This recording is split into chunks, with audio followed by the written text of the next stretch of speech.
Hi, this is Mr. Cerise, and I'm creating a video to help you with a learning target on solving absolute value equations. I'm going to start this video with a quote here from Michael Jordan. Never give up. Obstacles don't have to stop you. If you run into a wall, don't turn around and give up. Figure out how to climb it, go through it, or work around it. This is what you need to do in order to persevere through learning mathematics. If we teach today as we taught yesterday, we rob our children of tomorrow. What I'm trying to do is teach you as students to have opportunities for the future by learning how to be lifelong learners, by learning to use resources that are available to you at your fingertips, instantaneously on your phones, computers, iPads, any device that will get you onto the World Wide Web. Khan Academy is a learning tool. It's a classroom platform. I'm assigning you some Khan Academy assignments so that you can practice math and get immediate feedback. You can find help through those videos. They also have typed written notes so that you can have some obstacles to overcome either with the help of those resources or by bringing your questions to class, asking in class the questions, and then trying again to become better at solving certain problems mathematically. If you notice here, the learning target is I can solve absolute value equations. I can find the solution set for an equation that contains an absolute value. And you're given this equation, and you notice those absolute value bars. Khan Academy is trying to prepare you for all types of questions, and they are trying to help you truly understand math concepts and strategies that are used in solving problems. In this problem, there's a math strategy called using a dummy variable. So when you look at your original equation, you might feel like, oh, I have absolute values on both sides of the equation.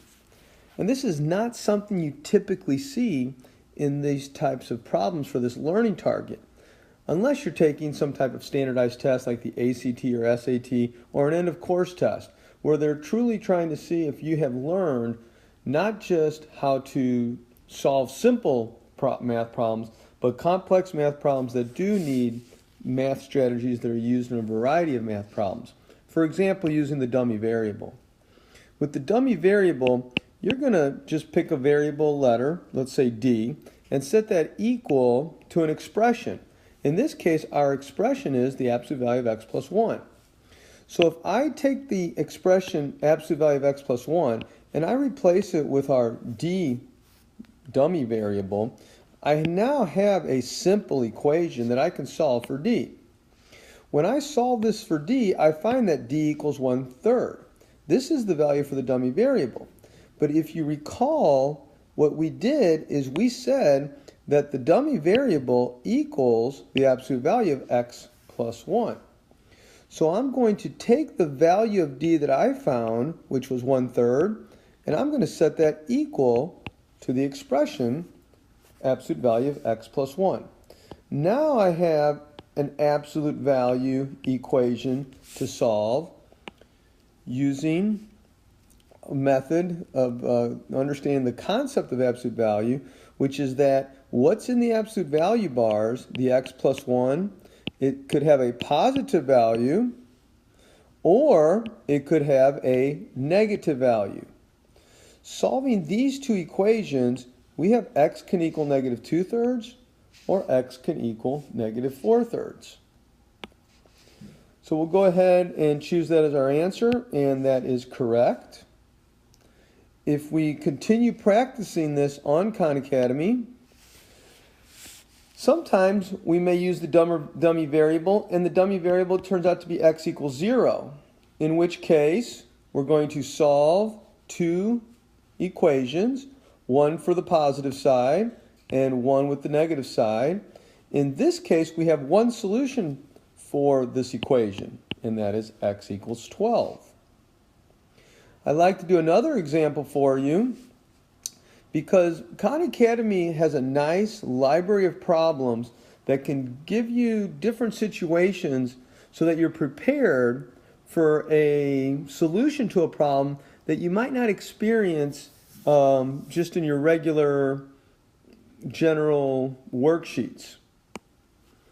Here's a special case, and if you notice, I use the dummy variable, the d equals to the absolute value of x plus 4, and when I solve for that d, I have d equals -1. Now in this case, an absolute value is never equal to a negative number. So here is a special case where there are no solutions to this problem. So we need to know and be aware that it is possible to get 2 solutions or 1 solution or possibly no solutions in these problems. I'm going to end with a Michael Jordan quote. I can accept failure. Everyone fails at something. But I can't accept not trying again. So please, keep trying again and again, and you'll find that as you experience more math, you do improve your math problem-solving skills, which is basically strategical thinking.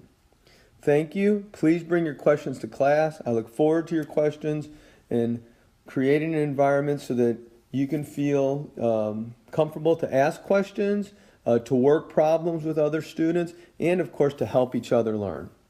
Thank you.